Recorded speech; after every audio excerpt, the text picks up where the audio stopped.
This man wouldn't take any money or anything, and I am convinced that God sent him to help me and my family. Each of us gets in desperate situations, times when we are out of control. We have no way to fix the problem, and all we can do is to pray to God and to ask him to help us.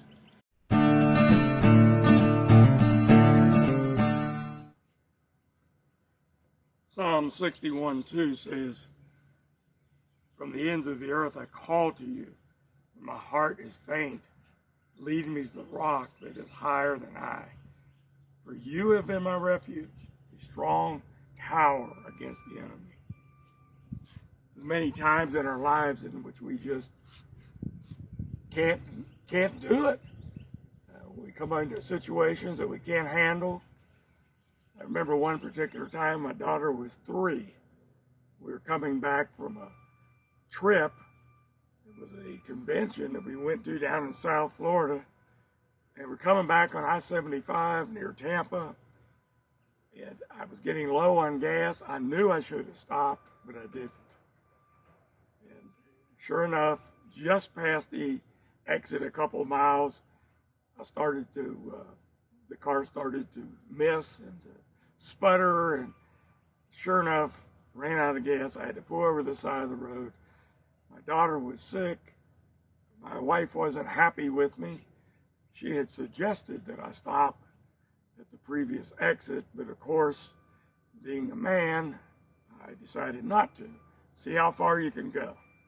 So I got out and I started walking towards the next exit, and I was really feeling terrible and helpless.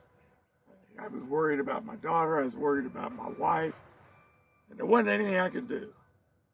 And at least I thought it couldn't get much worse than this. And then the first raindrop hit.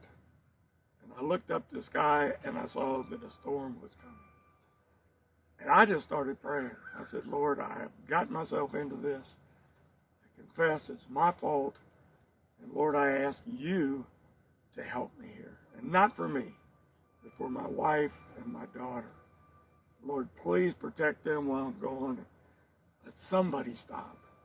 Almost instantly, a man stopped. He took me to the next gas station, which was a long way away. I bought a couple cans of gas. He brought me back on the interstate, dropped me off at the median, and I walked across to the car. I started to put the gas in and saved a little bit just in case it wouldn't start. And of course it didn't. So I opened up the hood and I started to take off the air filter to put a little gas into the carburetor. And it did not have a wing nut on it. It was a regular nut. I had no wrenches. I couldn't turn it. There was no way I could get in. Again, I cried out to God. I said, "Please, Lord, help me." And at that moment, that same man stopped again. I told him what had happened and what I needed. He said, "I've only got one wrench." I said, "Let me get it." He went back and got it, and it fit perfectly.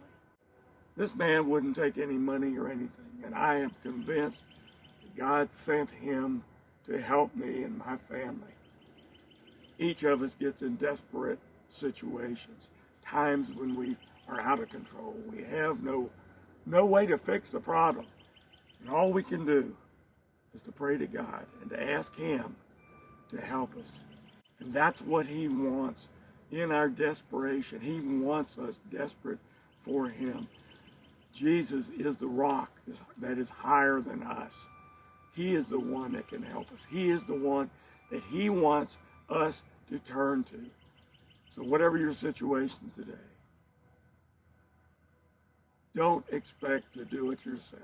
Instead, turn to Jesus and pray to him. Amen.